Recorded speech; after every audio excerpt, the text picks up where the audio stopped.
If you're tuning in for the first time, this is the second part of a show we did 2 weeks ago where we talked about how we came to Taiwan, as well as a tip or two for people who are thinking about moving here. I thought a great way to start today's show would be to talk about a funny story or something lighthearted about our time here. Why don't you start off us as... God damn it.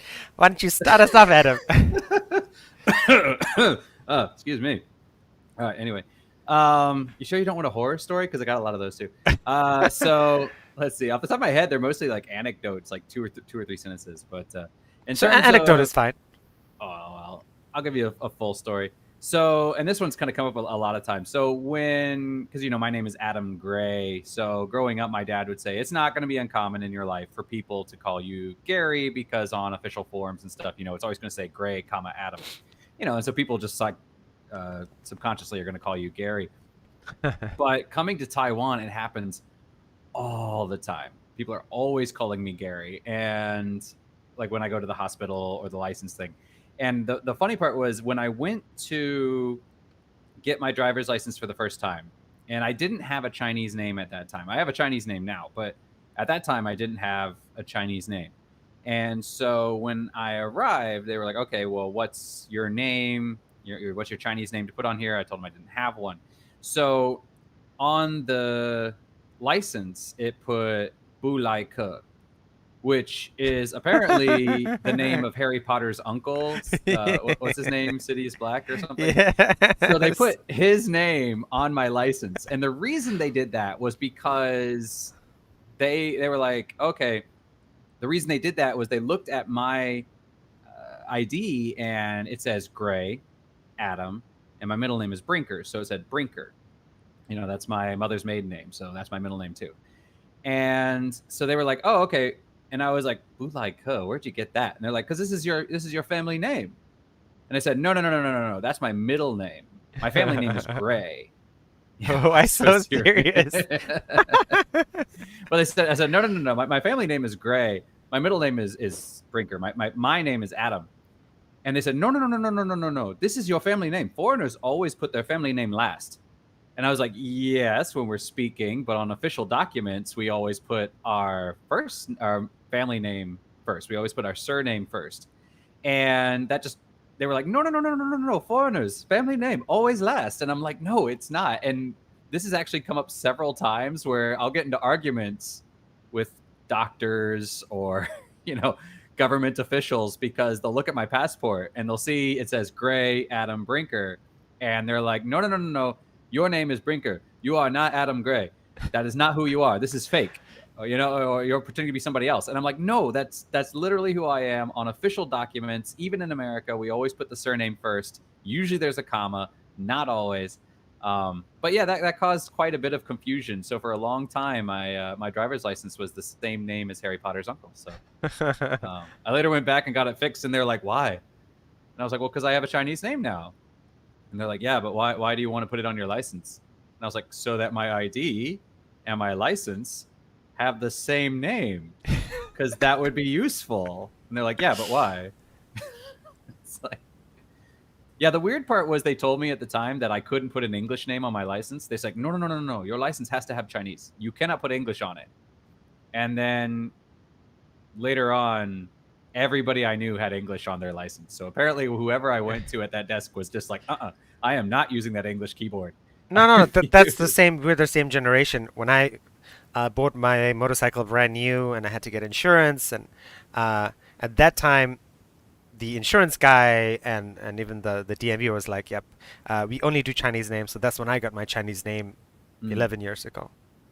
But there were people that I knew who had been here previously who had English on their license. Really? Because I only knew Yeah. recently they've done that. It's sort of like similar to the story of foreigners and debit cards. Like when I first came, I'm like, I want a Visa debit card. They're like, sorry, we don't give that to foreigners. And then lo and behold, every other person, Yeah. like Scott and Luke from New Zealand and all those people who opened up accounts at First Bank, they got debit cards. I'm like, huh? Why? Yeah, I don't know. They're really weird about it. And depending on where you go, apparently people have different rules and different reactions. So, Uh, but yeah, because I knew people that had English on their license. But I obviously those people weren't with me. So I'm like, no, no, no. I've seen English on the license. And they're like, no, no, you can't. It has to be Chinese. You need a Chinese name. And I was like, but I don't have any official documents with Chinese on them. And they're like, doesn't matter. We'll just make one up. So literally, there was nothing tying me to this car. There was no way to verify that this was my driver's license, but they didn't care. I think that that sort of summarizes the Taiwanese experience in a way, in that like even like we talked about credit cards a while ago, and like I got a credit card, but I know uh, somebody else went to the same bank. Jacob Walker from Indiana. I don't know if you remember him. Vaguely. Yeah, no, I do. I do. I do. Like he went to the same bank and he applied for the same credit card I applied, and they denied him. Oh yeah. And I think it's just what like another foreigner summed up to me, was like, yeah, man, is it's somebody likes you, they're gonna help you. If somebody doesn't like you, they're not gonna help you. That is so true. If they're in the mood, they're gonna do. They're gonna break their back trying to get you what you want. And if they're not in the mood, they're just like, nope, it's impossible. It can't be done. It Can't can't be can't done. do it. Yeah, yeah, Can't be yeah. done. What was it when I went to? We went to Greece, and I had to get an international license to drive in Greece. So I went to the DMV and I told them I wanted an international license, and they said for where, and I said Greece, and they said okay, and they just took a document, stamped it, and gave it to me. And when I got to Greece, uh, the lady there, because I'm there with my wife, and the lady at the Greek place where we're renting our car, she's like, "Can I ask you a question?" And I was like, "Yeah, sure." And she said, What did you have to do exactly to get this international license?" And I said, "Well, I really just walked up there and just told them I wanted one, and they gave it to me." And she's like, "You didn't have to take a test or anything?" And I was like, "No." And she's like, "That explains a lot of why we have problems with drivers from Asia."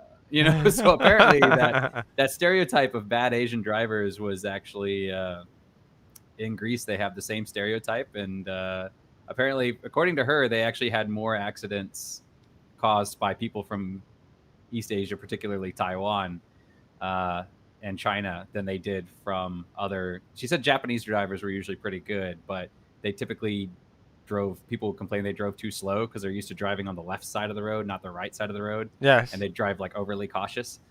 But she said people from China and Taiwan were typically, cars would come back with dings and scrapes and stuff. So she was like, that explains a lot. But yeah. Okay. So yeah, short story. I was wondering. I mean, since Alice is on, do you want to dive into Alice's question? Sure.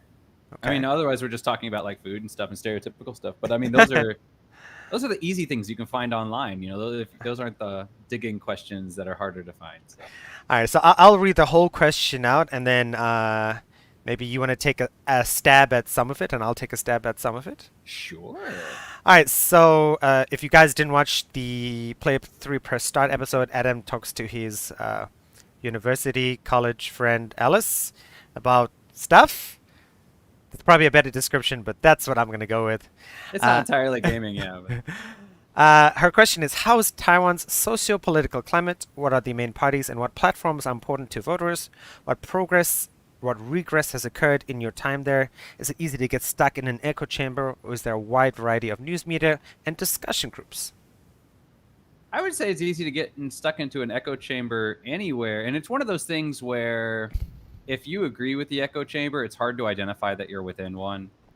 So in my family, actually, I'm pretty pro independence for Taiwan, and I would probably say that I definitely agree with those ideals. My wife's family is predominantly blue, and blue are typically the pro unification party. Although there are some caveats to that, a lot of people will say, I don't want to unify with China now, but if China became more democratic, more open, we'd be willing to join. I'm more of the why would you ever want to be governed by anybody but yourself? So why would you ever want to go bigger? So I don't really hold that same ideal, but yeah, as far as the dynamic, people are more and more identifying themselves as Taiwanese and not Chinese. And I think that's, again, one of the distinctions that we kind of talked about last time with when, because in English, Chinese, like we said, can mean two things, right? It can mean the culture and it can mean the country of China. And that's why, so like in a way, if somebody's talking about my ethnicity, you could say I'm European. I wasn't born in Europe. I've only been to Europe once, but I'm Caucasian, I'm white, my ancestry is European. So in that sense, I'm European in the same sense that Korean is Indian. But have you been to India before? Never. See, so Korean's never been to India. He's lived his entire life in South Africa. You've lived in what, Ireland? Ireland, You've lived in Ireland. You've lived Massachusetts, in yeah. You've lived in the Korea, States, Korea, all over. You've never been to India, but people and would I'll never still go. right. But in a way, but I mean, you're still quote unquote Indian, right? That's your Yeah, yeah, ethnicity. yeah, yeah, yeah. And in the same way, I'm European, even though I've only been there once or whatever. And the thing is I guess India is probably a closer analogous to this because yeah, in Chinese you have Chinese culture and you have Chinese as in belonging to the country, and people in Taiwan would identify themselves as yes, I'm Chinese in the sense that I'm part of Chinese culture, but I'm not Chinese in the sense that I belong to the country of China. So now there's a big push to kind of separate from China and for Taiwan to be independent. I think they said last I read it was what, something like 60% of people in Taiwan identify as Taiwanese only, and 80% uh, identify 80% identify or maybe it's 80% identify as Taiwanese. Of those 80%, 60% identify as Taiwanese only, whereas the other 40% of that 80% identify as Taiwanese and Chinese, and only like 20% of people identify as Chinese only, and most of them are like people who've immigrated relatively recently, not even people from who've immigrated in the last few generations. But yeah, Alice says her mom's also pro unification. Interesting how that's blue reversal from the U.S. left spectrum. Well, in Taiwan, it's blue versus green. It's not blue versus red. Hmm. So, and it's really hard to compare the Taiwanese. It's really hard to compare the Taiwanese political parties to the American political parties. They're not like they're not really that same. In some ways, people might say, the Blue Party is a little bit more like the Republicans, but in other ways, they're a lot more liberal and that sort of thing. And the Green Party is closer to Democrats, but in other ways, they're kind of conservative. Taiwan, I would say, is a little more centrist. U.S. is a little more extreme. But yeah, there's definitely, especially with the youth, people really want independence, or really not want, but feel that Taiwan is already independent. And so, but again, the biggest thing that people want right now is the status quo because they don't want conflict. So, yeah. But yeah, a lot of people do not want unification. So. True, true, true, true. Uh, and you made a good point as well, like about the parties and stuff. Is like when I've talked to foreigners here, uh, and people always sort of like generally liberal leaning foreigners were like, oh, green, green, green. And there are a bunch of guys, especially in Taipei, not surprising. They're like, ah, see you guys, you all support the Green Party and look what they did. Because I think the first time Tsai Ing-wen won, and then she made it harder for people to move to Taiwan and harder for foreigners to immigrate. I mean, that's like Adam said, that there's a centrist thing is protecting workers in Taiwan. I don't Yeah. I don't have a problem with that, but it's so going back to intriguing nuances between ethnicity and citizenship and political spectrum. I mean, it is. It's very nuanced, and it's the same in the States, but it's, or I should say, it's a similar phenomenon in the States, but the dynamic is very different. Yeah, from my perspective as well, I find generally the more wealthy you are, I guess similar to the States as well. I mean, similar to Ireland, similar to Korea, you tend to vote for the pro-business party, sort of relax regulations and companies and businesses, and you know, the money will, the trickle down economic stuff, which is what I don't believe in. Um, but that is a thing here, and the KMT have done that here in a sense. They've decreased capital gains tax. The progressive income tax rate caps out at 40%, which I mean, for some really, really, really wealthy people, it's nothing.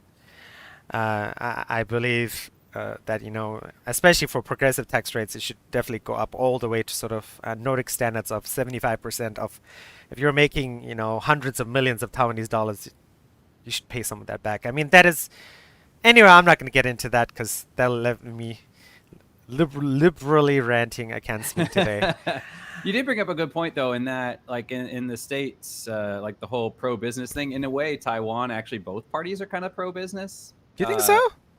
Yeah, but I think they have different approaches. Like the KMT sees China as being the big savior and where all the money's going to come from, and so they really want to promote that kind of like peace and the way things working out with China, so that we can have that a piece of that pie. And the DPP goes the other direction, where we want the business, but we don't want it from China. So that's why they have the southbound policy, and True, that's true, why they're true. trying to trade more with other Southeast Asian nations and move away from China. So in a way, they both kind of are working towards the same goal of building the wealth and having good business. But one of them says, let's if we hitch our wagon with China's, we can make big money. And the other one says, that's not worth it. We need to find another way to make that big money. But both of them want the big money. So, yeah. True. I mean, Yeah, there's definitely a cattail here. I will argue that uh,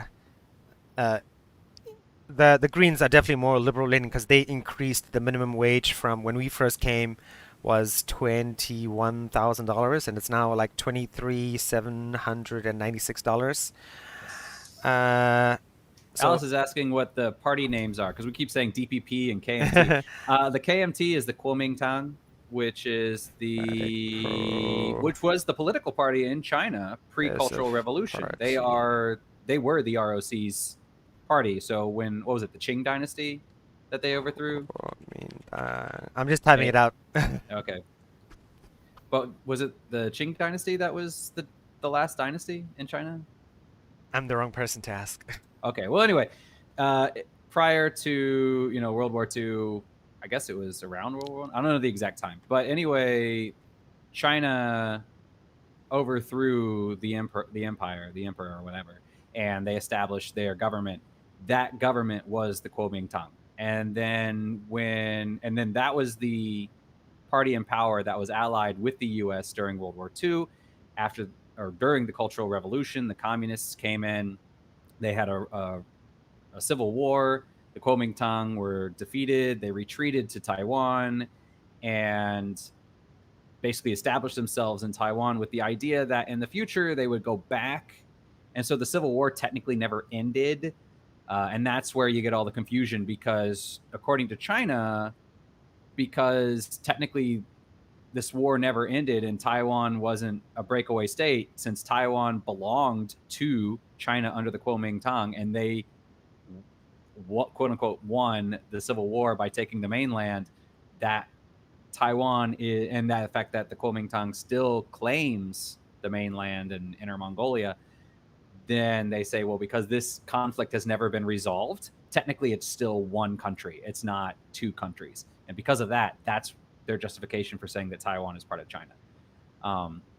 Yeah, so the KMT definitely, there are a lot of older guys, and they don't really, and that's one of the things in Taiwan where a lot of younger people lean more DPP, or some of these other parties. The DPP and the KMT are the two big parties. There's also the People's First Party. Yeah, okay. That's the third biggest party. Yeah. So there's also that, and some people are moving in that direction as well. But the younger people are basically saying, you know what, like, let China have China. We don't want it. You guys, let us just do our thing. You do your thing. But because the KMT will not relinquish this part of their, I don't know what you would call it, their, not dogma, but, their mission statement, I guess. But because they don't drop that part of it, then it's caused trouble. And at this point, they can't, because if they did, it would basically be declaring independence, and then China would see that as an act of war. So it's a really tricky situation, because it's one of those things where they can't say we give up and you guys win, because if they do that, then the other side basically says you can't do that because you have to surrender. You can't give up. So yeah, it's a really touchy subject. Ben asks, do locals think that an immigrated person has a right to an opinion on unification, or do they internalize these feelings/opinions? Okay, so this is kind of an interesting thing. If it was somebody, I would say in a way, they would hold my opinion in more regard than they would hold, say, Alice's mother's opinion. The one thing, okay, so somebody comes here and they immigrate and they have an opinion. That's one thing. Somebody leaves Taiwan, lives in another country, has citizenship in that country, and they have an opinion. And a lot of local people see that as almost a betrayal of like, and the thing, because the thing is I'm living here. I have to deal with the consequences. People that live overseas, you come here and you make policy, and then you don't live with the consequences. You know, it's kind of like if an example would be like for me, if I'm voting for the American president and then I don't have to live with the consequences because I live here in Taiwan, you know, so I could just vote for whoever I want. That's going to benefit me. And yeah, well, she's not technically Miss Shen, right? Because that's not how names work in Chinese. But yeah, so in that thing, like my wife absolutely hates this because she works in the airline industry, and she absolutely hates people that live in America and then come back just to vote, get all the benefits of like retirement, get all the benefits of, say, you know, government stimulus and all that, and then they come and then they collect on like the medical benefits, and then they don't pay into it because they don't pay taxes here because they don't live here, and they absolutely do not like people doing that. Not to mention And the health insurance fee is going up as of this month or last month. yeah, so one of the biggest problems is expats, or people who are from Taiwan, move to another country, live in that country, pay taxes to that country, and only come back once a year and then get all their medical stuff done here on the Taiwanese tax dollar, and they're not paying into it. And then they vote for policy, so people will say like, oh, we should change the policy for that sort of thing. And of course, all those people come back and they vote to keep it that way. Um, so yeah, see, that's something that's very common here, and people do not like it at all because again, it's one of those things where you know you're not living with the consequences of these actions. You're reaping the benefits and you're not having to deal with the consequences, and they don't see that as fair. So, and that's part of the reason why that's one of the, like I said, a lot of the older people, the KMT's biggest supporting party is typically older individuals. And they do have a lot of expats that support them as well. Yep. So if they lost that, and that's part of the reason why, if they lost that, it would be very, very difficult for them to win. Um, they could still do it, but it would be much more. I shouldn't say very difficult. It would be much more difficult for them to win and hold on to power. And yeah, so they really depend on those people coming back and doing that, and they do. So Not to mention all the politicians like the former president and his family who have green cards, and I think, there's so many politicians who end up that's setting true the. of both sides, though, because Oh, Chin that's Shui-bian had also one as definitely well. for both sides, but I mean, it's a thing people hate as well, like going back onto like the politicians like, Taiwan, fighting for Taiwan, and then they're like, yeah, but my kid and my kid's wife, and they all live in Canada or live in America or live in England or that sort of stuff. Yeah, yeah, that's a big thing is politicians having dual citizenship because people say, you could do whatever you want with Taiwan, and if it goes south, then you just pack up and move to whichever country. And a lot of people don't like that. Yeah. There's also lots of, I would say, lots of noticeable grift that goes on in Taiwan as well. Yeah. Uh, there's like an example. There's a place in Kaohsiung called Chisan, and on Chisan, there's the dominant banana manufacturing or farming goes on there. And I remember when the DPP took over, or Tsai Ing-wen's party took over, and my student whose family is in charge of that, all those banana farms and plantations and shipping bananas around the world, they were like, yeah, this party is terrible. They built like a water or waste treatment plant right next to the river that feeds the banana farms. And she said, because, her family is blue, that's why they did that anyway, because they don't give money to the Koreans. And I didn't believe it, and then I saw it. I'm like, oh well, that sucks. Yeah, no, there's definitely a lot. So Alice is asking, is traveling with both a Taiwan and another country's passport become more taboo? Or is that still accepted just for identification purposes? Um, It's definitely okay. The thing is they don't mind people, coming back and having dual citizenship. They just don't like people who come over and vote and then leave, and yeah, or I, come over for the medical stuff and then leave. That's what they don't like. But if you're coming back to visit family, if you want to come see grandma or whatever, yeah, that's fine. Nobody cares. I think people still care. Like, I mean, do you remember Ben Augustine from Australia? Yeah. Eh, Well, okay. He had to do his military service. yeah, but I mean, like, even him, he's had a Taiwanese passport for, Jesus, 7 years, probably longer. And I know, like, if we're hanging out or we're going somewhere, and I mean, he doesn't speak great Chinese, but his Taiwanese is perfect from his time in the army. And people still don't think of him as Taiwanese. Like, when we're out and about and he speaks Taiwanese, and people sort of like blink eyes and like move closer to him when he's speaking, and they like sort of speak in a very slow way. And I'm like, and he's told me about having troubles, I mean, with the police and with coming back here and doing stuff in Taiwan just because, even though he has a Taiwanese passport, people make things difficult for him. And he looks Asian or Taiwanese, but Well, I mean, he is. yeah, His family moved there from here. So, yeah. So it's. but is that people not liking the fact that he's using the passport going back and forth, or is that just kind of a general I would say that uneasiness with ABCs? Because yeah, I've definitely heard that ABCs have a bit of a that's what I think it is. It's just that you have that sort of different accent and different way of speaking, so things are right, difficult because right. you, yeah. Well, because I'm saying like my wife's friend, she's from Taiwan. She grew up in Taiwan, but then when I guess about I don't know 6 years or so, she moved to Australia, met her husband, got married. If she gets Australian citizenship, but she's going back and forth, I don't think anybody would care. But then she is Taiwanese. She's not Australian or American or something like that. You know what I mean? So I don't think it's the passports that it's the issue. I think it's that kind of outsiderness that's more the issue there. Yeah, But they're no, I really don't think it's weird the about passport. it Yeah. too, like the whole Jeremy Lin thing. Oh yeah.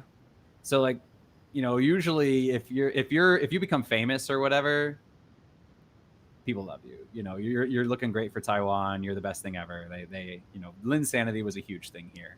It was. Um, so yeah, there's definitely, and that's always kind of a weird thing as well because like in Jeremy Lin's case, if I remember correctly, he didn't know that much Chinese prior to moving to China to play in China, and he had never lived extensively in Taiwan. So somebody like myself, a Korean who's been here for a long time, we can speak the language fairly well.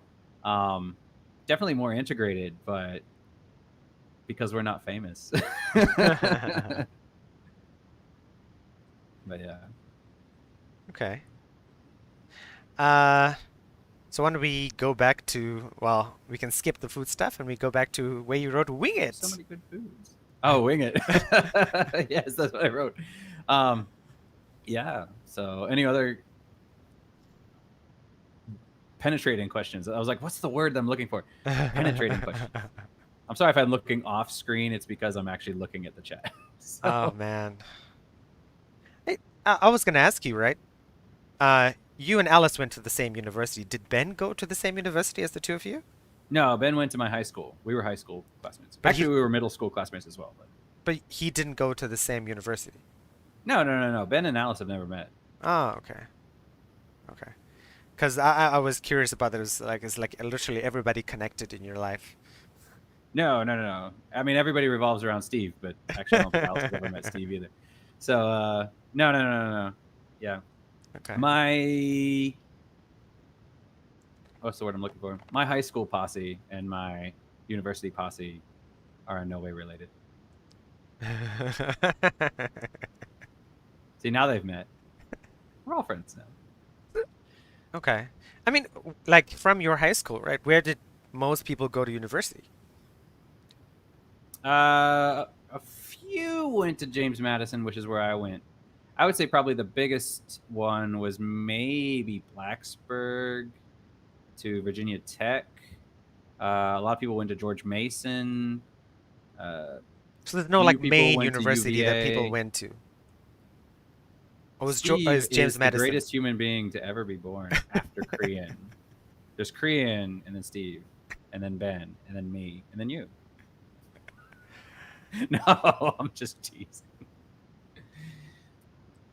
Possess? Posses. I know, but is that how you spell posses? I have no idea. I don't know. But yeah. So the political climate here is very touchy, and my family is pro blue. I probably lean a little more green, but don't tell my brother-in-law.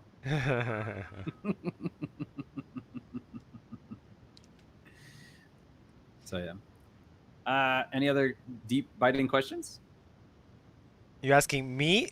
Yeah, you said you had a list. Oh, no, no, no, no, no. Don't know. That was just the one question. I was always curious Oh, about that was that. one question. Oh no, well. No, I mean about the people you know. Just that I was curious about that. Oh, okay. I asked some questions here. But yeah, you have any fun anecdotes? Because we were talking about anecdotes earlier. I have a A lot of fun little posse ones. versus posse. Huh. I think she's going like a possum Oh, versus possum. Alice is an English professor, so yeah, she I really remember from the enjoys. podcast. I was like, oh, Yeah, so she really enjoys this wordplay. That's her niche, or as some people call it, a niche. some people actually say niche. I think she did on her own podcast. Yes. Yeah, I remember that. And then her co-host actually, like later on, was like niche. But Oh, how do you say? Do you say battery or battery? I say baddery with a D. The double Ah, T's I always pronounce as D's, like little. she said niche. Okay, so she has a question about platforms important to voters and a variety of news media. Hey, Kat. Yeah, it is. She did mention that. I mean, from what I've heard, again from some of the more wealthier populations, the Apple News Daily is the one. He's also the paper owned by Jimmy Lai from Hong Kong, who's now in jail, thanks Yes. to the CCP. That's definitely one of the major most popular newspapers here. Milk Um, Tea Alliance.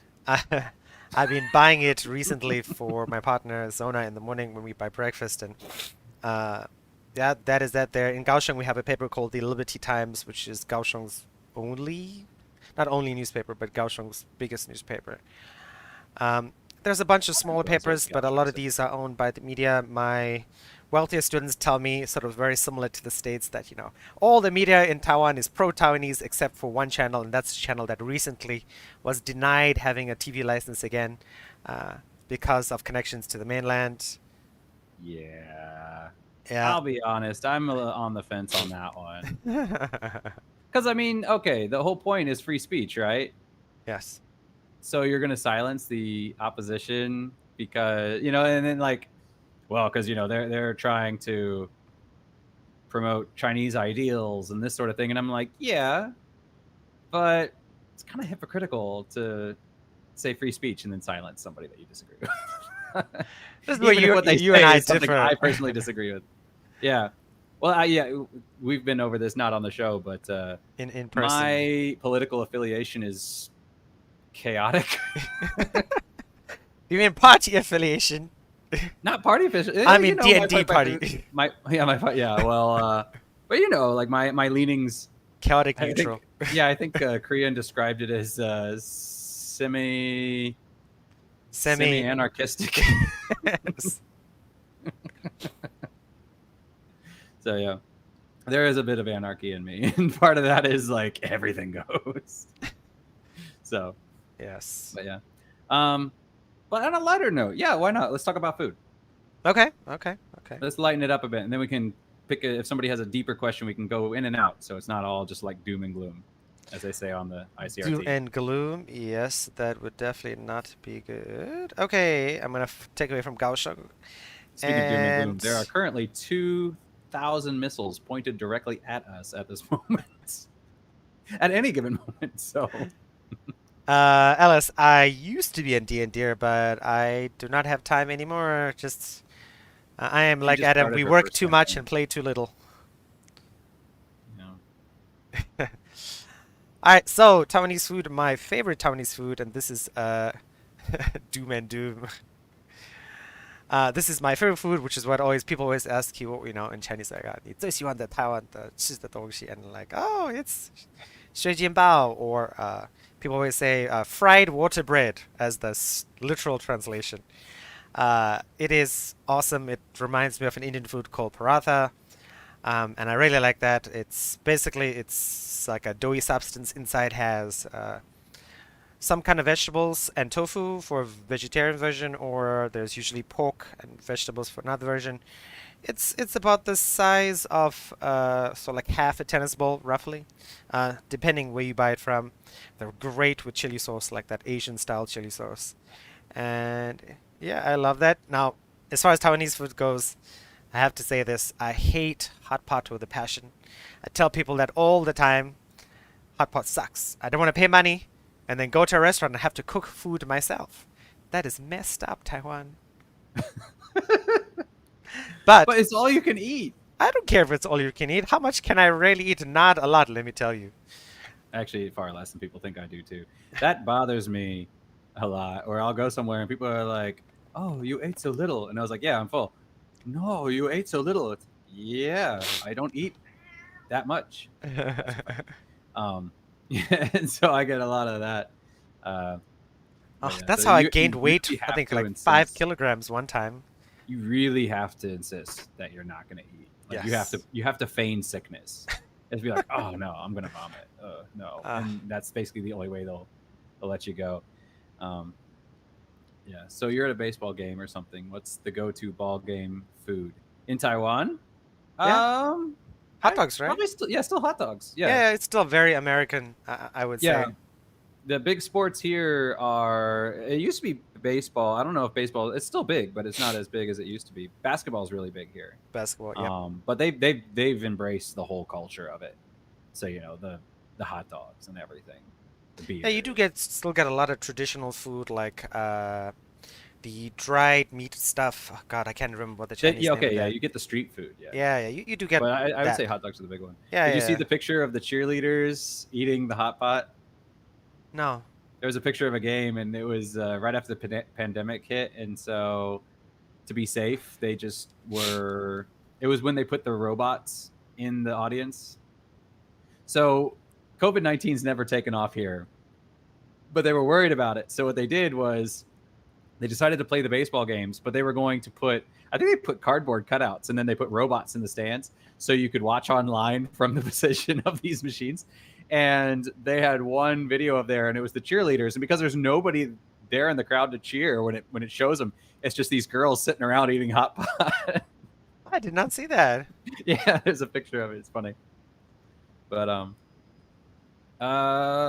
mustard, ketchup. They Yeah. don't really have strange toppings on hot dogs here. Yeah, yeah, yeah, yeah. Relish as well is a thing. Even Barbecue their pizza sauce, is not chili that great. sauce. Corn though, they do put canned corn on their pizzas. That's just That's the like thing. Korea as well. I think it's an Asian thing in general. Yes, Korea yes. also puts mayonnaise on pizza, right? Not all pizzas. I mean, I know the one thing when I lived in Korea for a year, it is But that it's corn was topping. like a staple topping. It's not, it's every pizza has corn, even if you want it or not. That's one thing that I always think is really interesting is when you talk about traditional cooking, right? Because if people talk about like traditional cooking, and they'll throw in things like tomato sauces and corn and that sort of thing, and I'm like, corn and tomatoes are new world foods. You couldn't have had those a couple hundred years ago. like uh, I mean, yeah, 400 or 500 years ago, there's no way you were cooking with corn. Uh, but it's a traditional food now. So Well, as far as the donut situation goes, Ben, I love donuts, but unfortunately, we only have one shop in Kaohsiung called Mr. Donut. A lot of the bakeries serve like very plain donuts. Yamazaki is the Japanese chain. They do chocolate, strawberry. There's Mr. Tang. They do the same flavors, chocolate and strawberry, and then Mr. Donut does varieties. But I always complain to Taiwanese people about this. Like desserts here are just really not sweet enough. Donuts don't have that sort of sugary kick that like. I mean, I lived in Massachusetts. I love Dunkin' Donuts. I miss Dunkin' Donuts. When I came here 12 years ago, Dunkin' Donuts was here, and then they closed down. I think probably 2 years after I came here. Nothing connected with me though. Uh, and in Taipei, though, they have Voodoo Donuts. They have Krispy Kreme, which is probably awesome. Every time I've go to Taipei, I'm like, I will walk around. I think I spent one time, I walked around Taipei main station for an hour looking for Krispy Kreme because it is just a mass of tunnels and passages just for a box of donuts. Um, yeah, unless you know any other places at it. There's a cafe called Donuts, but they sell coffee. They do sell donuts, like sugary donuts, and twisted hair donuts. I can't remember what the English name of that stuff is. The ones that are twisted and have sugar on Bear them. Claw? Oh no. Bear is the Yeah, one that there's not looks too many like a bear donuts. They, claw. they have a Krispy Kreme up in Taipei. Yeah, yeah, and Voodoo Donuts up in Taipei, and I'm sure there's other Yeah, places as well. they shut down our Krispy Kremes. It's very disappointing. Oh, there's But Aunt Annie's, which just opened this year, and Mrs. Fields, which opened in Taipei as well, which is unfair. All the good stuff gets to Taipei, and it's really hard. Not really hard, but it's if you want to take the high-speed rail, it's $3,000 to go and come back for each person. That's $6,000 just to go and buy a box of donuts. it's where all the business is. Yeah. So what about you, food, Adam? I got lots of foods. I got. Let's see. Okay, so as far as like desserts, my favorite is definitely pineapple cake. All right. Moon cakes are okay. Sun cakes are okay. Pineapple cakes are the shiznit. They're amazing. Everybody should eat pineapple cakes. Are we allowed Uh, to say that at our age? I am. I'm not. What is it? I'm taking it back, or I'm reclaiming it, or whatever. But in fact, if I had to guess, I would say a lot of young people would never say that. So only people our age can say it. Oh, okay. Uh, yeah, but pineapple cakes are by and far my favorite dessert. Crushed ice is also great. I really enjoy that. Um, crushed ice is there's two ways you can either make it. It's kind of like a milky ice, and they crush it up into basically like snowflakes, and then you put some syrup and some fruit on it, and you eat it, and it's really good.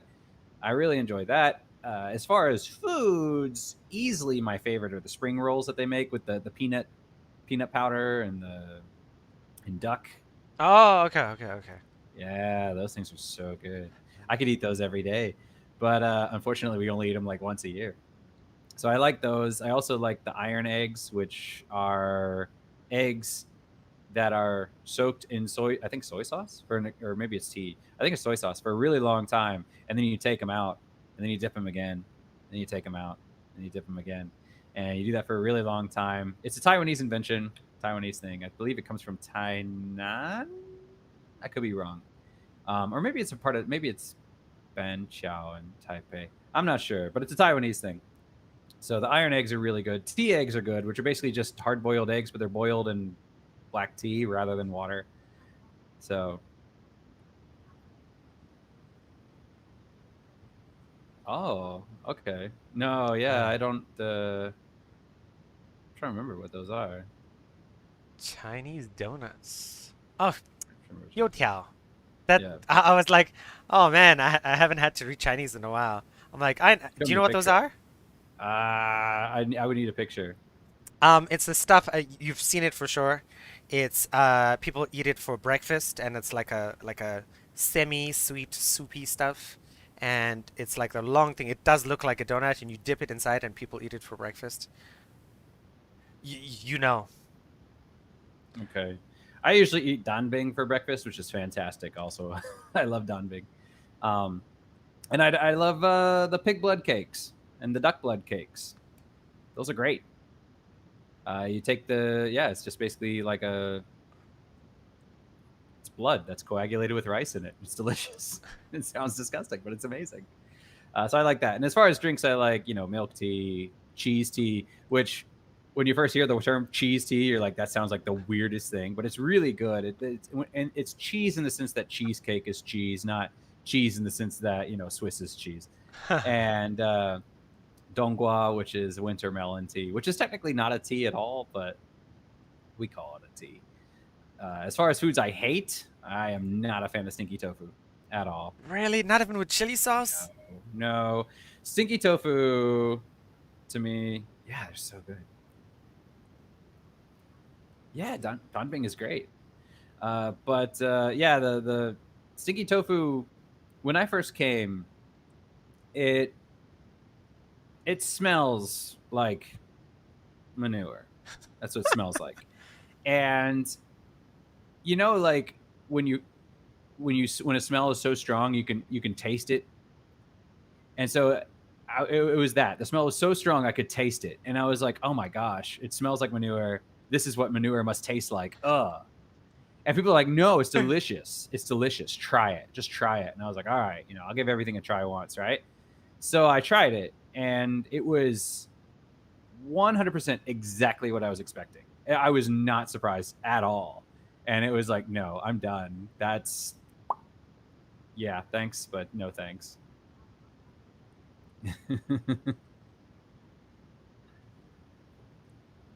Yeah, I'm like, for me, durian's not that bad. A lot of people hate durian. They say it smells awful. I can stand durian; it doesn't bother me. But yeah, stinky tofu, I am not a fan.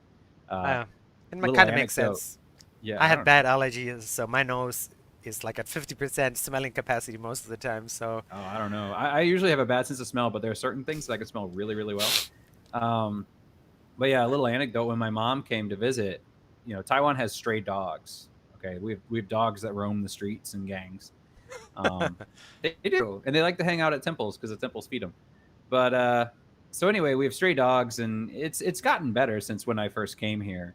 But they just go wherever they need to go. And we were driving past a night market one time, and my mom was visiting, and she's like, because she had been to, I don't remember which country it was, but it was a country in South America, and they similarly had a lot of stray dogs.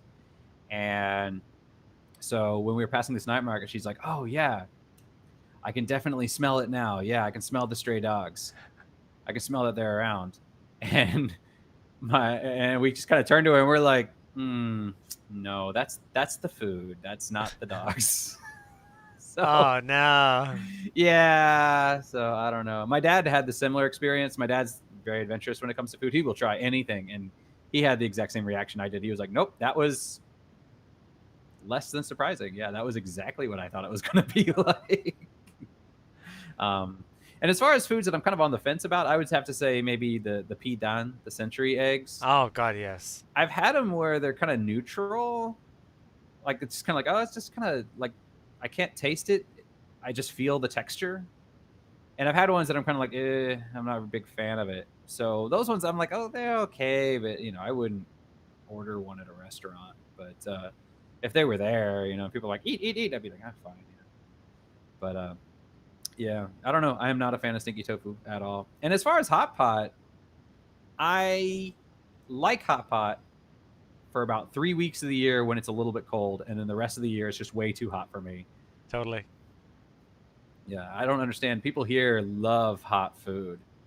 That's No a fun matter the anecdote time of right the there. year. Yeah, no matter the time of the year, and that's a fun anecdote too. Is they're always talking about, you can't take cold showers; it's bad for your body. You can't drink cold water; it's bad for your body. You can't eat cold food; it's bad for your body. Everything has to be hot, right? And so when we were getting our apartment fixed up when we first got married, we were living with my in-laws, and I would take a shower at their place, and everybody in Taiwan uses a hair dryer, like everybody, all the time. I'm assuming your girlfriend uses one as well, right? Oh, of course. Yeah. So like, yeah, exactly. So everything's hot, and with the exception of now, some people get cold teas, but traditionally everything's hot, and everyone uses the. No, I haven't played the hot pot video game yet, unfortunately. What is the hot pot video game? Yeah, there's some video game where it's a hot pot and it's all about like social interaction where you're trying to like make the food, but at the same time pay attention to the person you're Oh talking god, yes, to. I did hear about that on a podcast. Yeah, yeah. But anyway, so they always do the hair drying thing. I would just towel off and I'm done, right? Like, Yeah. that's it. And my mother-in-law is always like, no, you need to dry your hair. No, you're going to get a headache. You're going to make you sick. And she would say this all the time, and I never got sick. And I would drink cold stuff all the time, and I would never get sick. And finally, it got to the point where she was like, "Well, it must be because foreigners have a different physiology." We do. So, I mean, technically, to a small extent, right? But yeah, she's like, "Oh, no, no, no, no! Foreigners can drink cold things and be fine, but Taiwanese people, it's impossible." So she had a bit of a confirmation bias there, I guess. But I did think of a question to sort of round off the show today. okay, Um, maybe in 3 minutes, 3 to 4 minutes or so. Tell us the things that have changed in Kaohsiung or in Taiwan from the time you arrived to now. I mean, in the last 14 years for you and 12 years for all me. right. Well, for one, we have an MRT system. We have a subway system now. When I first came, we didn't have that at all. The I city mean, is tell the people who don't know what the MRT system is like, and mass rapid transit. It's the well, subway. I mean, compared to like other countries. Kaohsiung, it's not great. That's part of the political thing too. Was because we've had different mayors and they've been one party and then another party. Some parties say that we need to build infrastructure and build more, build the MRT, and it's costing a lot of money. So when one party's in power, or they'll shut it down and they say this is costing us too much money, we're not going to do it. And then the other party comes back, they'll say no, no, no, no, no, we need to spend the money for the infrastructure and then make money later. Have I brought property values down since playing in Taiwan? Me personally? No, I don't think so. He's I definitely helped haven't. increase property values with that amazing Maybe I house don't you know. have. I do have a nice house. No, housing prices have gone up. Definitely, Kaohsiung is. It's still relatively affordable. It's way worse in other places, but Kaohsiung's still relatively affordable. One thing that I have noticed is people are getting bigger. When I came to Taiwan, uh, you could go weeks and not see like even a husky person. Just everybody looked thin. And now people are definitely plumping up a bit, with fast food and that sort of thing. So, and then also, people are eating less home cooked meals. They're eating more. That's the thing, is that a lot of people in Taiwan now, a lot of younger people don't cook. Food is so convenient and so cheap that a lot of people just don't cook. My wife has a friend, and he was gonna peel an apple one time, and it just came out as this like weird block carving looking thing because he just couldn't peel it, and he was using a potato peeler, and he was just like gouging chunks out of it. I mean, yeah, a lot of people now can't cook. What else has changed a lot? The city is a lot bigger. One thing that's changed is definitely a lot of people when they come to Taiwan, one of the things that they notice, my dad noticed this, I've noticed a lot of people notice this, is the architecture in Taiwan is extremely uninspiring. When I first came, a lot of the buildings were just rectangles, big gray concrete rectangles. And that was it.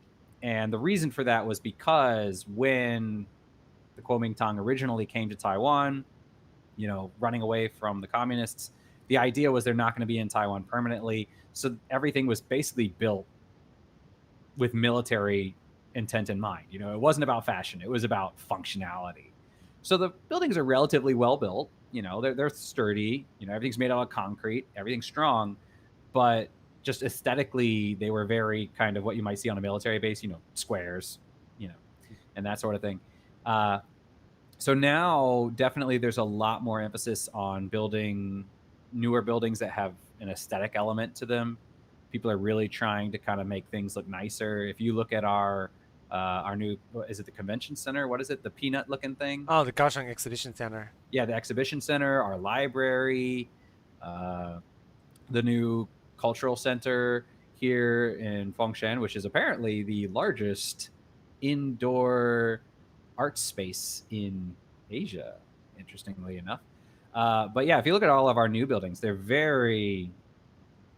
a lot of architecture in mind. But so when I first came though, that wasn't really a thing. And definitely, I mean, there was always that kind of idea of when I came, I feel like people were a little more on the fence as far as wanting independence. It was one of those things where like if we can have it, great, but if we can't, that's fine. We just don't want to. We staying here is fine. And now I feel like there's a lot more as younger people are growing up and getting older. I feel like there's a lot more of that. The Taiwanese identity is being distinct from the Chinese identity, and that kind of push that there should be one. You know, when it first came, I think it was kind of like, yeah, we're all Chinese. We want to be independent, but the way things are now is fine. I think now a lot of younger people are more like the way things are now are fine for now, but we don't want it to be this way in the future. So, I think that's a pretty big change. True. What about you? Uh, things that have changed. I mean, you've pretty much touched on a lot of stuff. I think, I mean, in recent years, definitely a lot of electric motorcycles. Hmm. That's Gogoro's done really, really well. I mean, Gogoro's in America, so some people have seen them there. They're everywhere now. They are, multi-billion-dollar company now. Run really well. The number of motorcycles have stayed the same, I would say. Yeah, I haven't seen I that would number yet. say as well the no, I was gonna say there are more foreign restaurants in Kaohsiung, but I think that's not really true. Uh, a lot of stuff has come and then stopped. Yeah. I think there's a lot more foreigners in Taiwan as well because when I first came, it was a rare occasion to see a foreigner, and especially like as a person of color, it was rare to see a person of color. I find even in most schools, and I've been to a few schools, and um, you're not likely to encounter someone who's you know brown or black or anything like that. But now it's definitely more common. I remember when I first came, a former teacher, Gervin, told me he's married to an old former coworker of ours as well. They live in Tainan, and he was like, whenever he used to apply for jobs, people would look at his name. He's like a Gervin McKay, and it was like, oh wow, that's a white guy's name. And then they met him. He was a 185 centimeter tall, broad-shouldered Micronesian brown boy, and people were like, oh sorry, we don't have a job for you, and that was a thing back a long time ago. I think again, parents have come around to that a lot.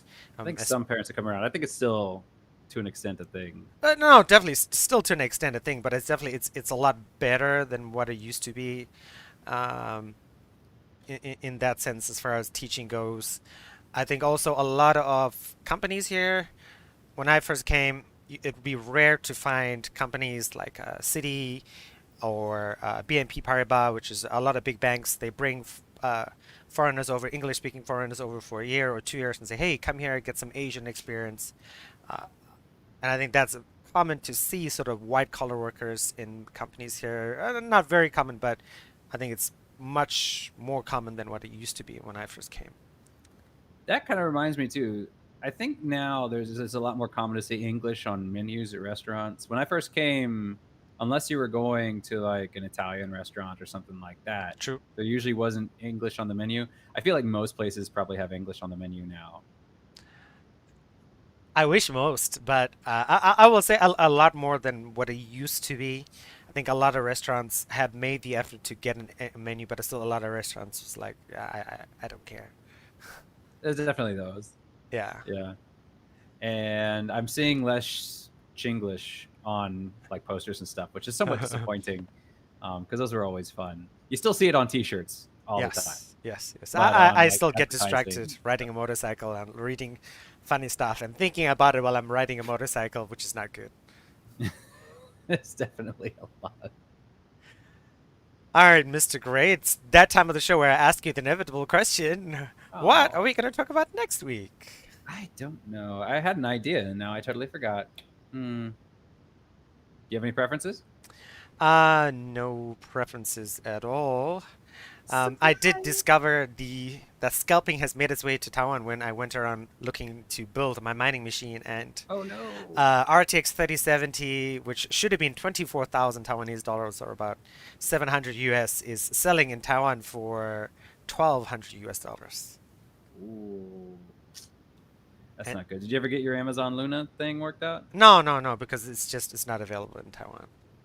Ah. So yeah. Um. So you finished Windbound. I did. I'm just trophy hunting now. Yes, I did see that. Tried That's the the stream Outriders where demo. people really enjoyed it, and you got a lot of reach on Facebook.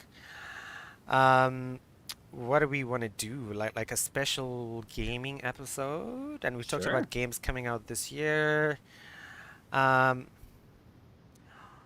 oh, what do we talk about the idea? I got my Luna invite, but I haven't activated yet. Oh, that means you should interview Ben again once he activates his Luna. Sure. Yeah.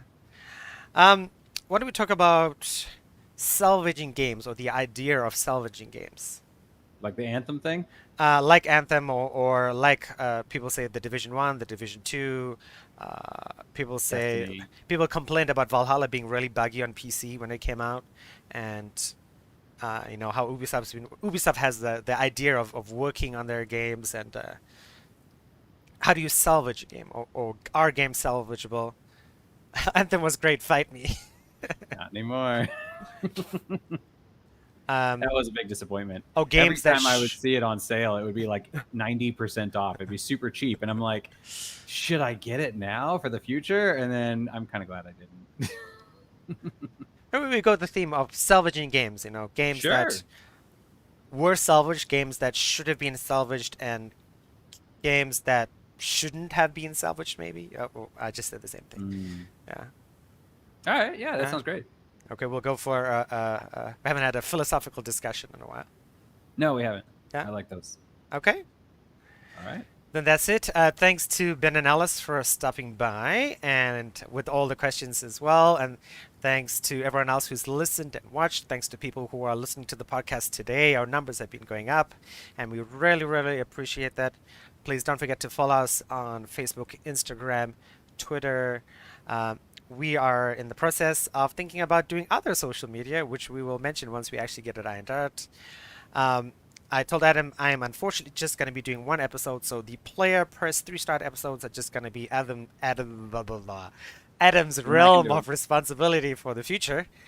And once work gets sorted out and maybe Adam starts working with me, that with very illuminating answers about life in Taiwan. Yes, very. Thank you. And no, there's lots of other questions because I mean, like even I just was listing off questions in case we ran out. And I have a whole bunch of them that we never got to. So Yeah, if you no, guys have I more definitely think questions, there's feel going free to be ask. a third episode, or maybe we Yeah. just create an entire new podcast about life in Taiwan. Because I Why didn't not? realize our Captivate money that we pay is for an unlimited number of podcasts, just is restricted by downloads. So we could have middle-aged gaming and Korean Adam Taiwan, some weird name that I'm not going to think of now. CAT cat. The Cat Show, yes. Cat show. Oh, that works! And you take your white cat and put it in front of the camera every time. Welcome to the Cat Show. I have 4 cats, so take your pick. Oh yeah, why not? Oh, that's an idea. Sure. Yeah. All right, and that's it for me. Adam, any last words? No, like I said, if you guys have any more questions, feel free to leave them. We can either, like we do if we have enough, we can do an AMA like what we're doing today, or we can make little, maybe Taiwan Demonium.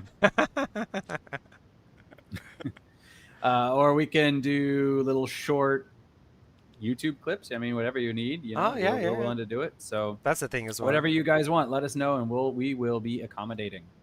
So yeah. Okay, everyone, that is it for us. Maybe Adam will do something else this week, but until next week, where we will talk about salvaging in games. And until then, see you guys later.